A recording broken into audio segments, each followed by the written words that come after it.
日本は生卵の文化があるんですけども、外国ですとなかなか生で食べる文化がないんですよね。流通の関係で日数が経ってしまうんですよね。ですのでもう3週間4週間経った卵は当たり前という流通がされていまして、ただ作り方さえしっかり考えて飼育方法だったり管理方法だったりと学べばですね、今海外でも生卵が食べれるような卵っていうのは生産され始めています。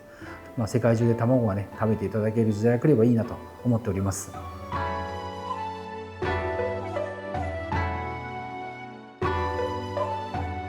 真面目にやっていくことが大事かなと思ってますし、確かに私たちもたくさん売れたら会社としては嬉しいんですけども、やはり地元の方に味わっていただきたいなという強い思いはあります。で、全国に卵屋さんはありますので、